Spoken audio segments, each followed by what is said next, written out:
X education minister तव्हां कीअं था ॾिसो इन शइ खे त असां पंहिंजी तरबियतुनि में छा असांखे अहिड़ियूं अवेयरनेस सेशन्स या अहिड़ियूं शयूं शामिलु करणु खपनि जेको सुभाणे असांजो जेको ॿारु आहे जेको अॼु असां ॾिसी रहिया आहियूं उहो न ॾिसूं?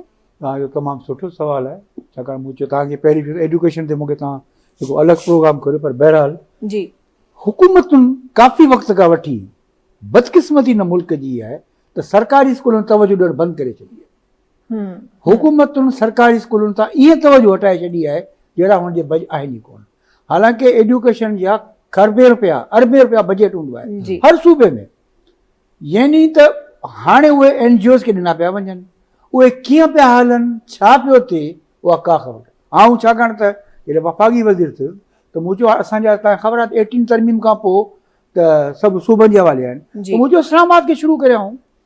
Can you believe it, Islamabad जे स्कूलनि जी हालति एॾी ख़राबु हुई, वॉशरूम्स जी हालति ख़राबु, छोकिरियुनि जे स्कूल जी हालति ख़राबु, को पुछा करण वारो कोन्हे, तइलीम कीअं पई ॾिए, सब्जेक्ट कीअं पियो पीरियड थिए थो कोन थो थिए, कहिड़ा मसइला आहिनि।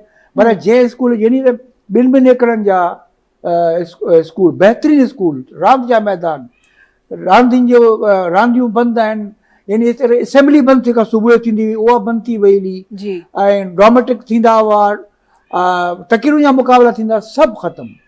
त मूं अची इस्लामाबाद खां शुरू कई, 432 स्कूलनि खे मूं कमु करण ते अचे त माण्हू कमु करे सघे थो, हुन स्कूलनि खे मूं न फ़क़ति इहो बहितर कयो, पर तव्हां हीअं बि इस्लामाबाद में ॾिसंदो त हुननि जा वॉशरूम्स खां वञी बजट आहे, पर छाकाणि त DG आहे उहो घर खां 19 ग्रेड जो, 21 सेक्रेटरी त 22 ग्रेड जो ऑफिस खां निकिरे कोन थो, जेको DG स्कूल्स आहे उहो निकिरे कोन थो, हुनजो डिप्टी डायरेक्टर वेठो आहे। हाणे केरु ॾिसंदो, अॻे बीट ऑफिसर हूंदा हुआ, ॾिसंदा हुआ स्कूलनि में थिए थो कोन थिए, तरबियत थियणु खपे। छाकाणि त उन वक़्तु मूं प्राइवेट स्कूल्स मां हिकिड़ो वॾी हिकिड़ी ताक़त हुआ, मूं हुते हिकिड़ो मंशियात जो हिकिड़ो प्रॉब्लम हो, त मूं हुननि में इहे वर्कशॉप कराया त भाई अचे त थी मंशियात किथां थी अचे, स्कूल टीचर जो कमु आहे त उहो ॾिसे त हिन ॿार में तब्दीली छो पई अचे। हैदराबाद जे हिकिड़े प्राइवेट स्कूल में हिकिड़ी छोकिरी वई आहे, छित तां टिपो न अथसि, ख़ुदकशी कई आहे, छोकिरा उन फिल्मूं पिया ठाहिनि।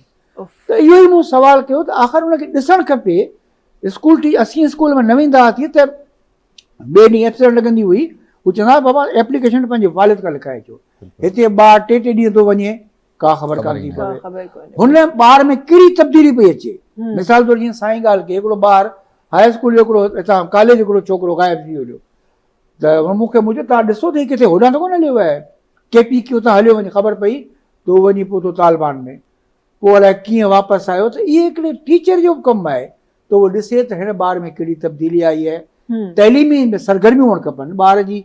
सरकारी स्कूल ग़रीब जा ॿार त सरकारी स्कूलनि में पढ़नि था न, सरकारी स्कूलनि में ख़बर ई कान थी पए, हर क़िस्म जी सरगर्मी बंदि थी वई आहे, यानी त कंहिं बि क़िस्म जी एक्टिविटीज़ आहिनि ई कोन, ऐं उहो आस्ते आस्ते ॾियनि पिया NGOs खे। हाणे NGOs खे ॾींदा त ॿार जी तरबियत कीअं थींदी, इहो हिकिड़ो वॾो सुवालु आहे। मूं हुन वक़्तु हिन प्राइम मिनिस्टर हिकिड़ी लिखी ॾींदी त बाबा ईंदड़ 5 साल पाकिस्तान में हंगामी हालात तहत तइलीम खे जेको आहे सो कयो वञे, स्कूलनि जी हालति बहितर कई वञे, ऐं उन्हनि जी ज़हनी जेका तरबियत थियणु खपे। यूनिवर्सिटियुनि जी हालति इहा त मां क़ाइदे यूनिवर्सिटी में वियुसि राति जो, त हिकिड़े हेॾे नंढे कमरे में 6 छोकिरा सुता पिया आहिनि।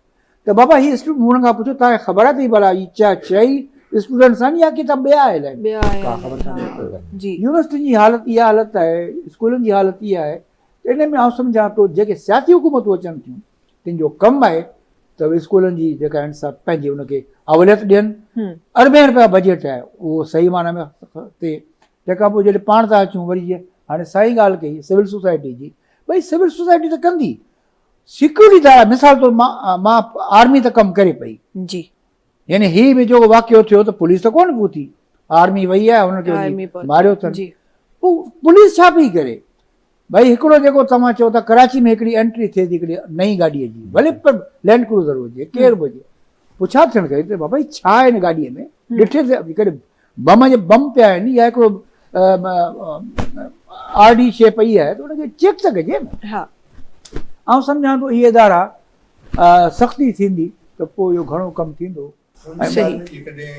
तरबियत तव्हां ॻाल्हायो त जेके प्राइमरी एजुकेशन आहे, सेकेंडरी एजुकेशन आहे, हुननि ते तवजा ज़रूरी आहे। गवर्नमेंट खे खपे जेके ट्रेंड टीचर आहिनि मतिलबु असां यूनिवर्सिटी ते में त पहुचंदा आहियूं ठीकु आहे, जी पर असांजी जेके बेसिक ट्रेनिंग आहे ॿारनि जी उहो त प्राइमरी स्कूल में थींदी आहे न। तव्हां जापान जो सिस्टम ॾिसो त हुते हिकिड़े ॾींहुं रुगो माउ खे जी ख़िदमत सेखारींदा आहिनि, हिकिड़े ॾींहुं स्कूल जी सफ़ाई सेखारींदा आहिनि, इहो ट्रेनिंग आहे न। पर असांजे माउ पीउ खे बि ज़रूरी आहे त उहो ॿारनि खे तरबियत ॾियणु, पर जेके गवर्नमेंट आहे हुनखे ज़रूरी आहे त वेल पेड टीचर प्राइमरी ऐं सेकेंडरी एजुकेशन सिस्टम में हुजनि, जेके पंहिंजी हुननि खे पंहिंजी रोज़गार जो या पंहिंजी मानी जो घर जो फ़िक्र न हुजे।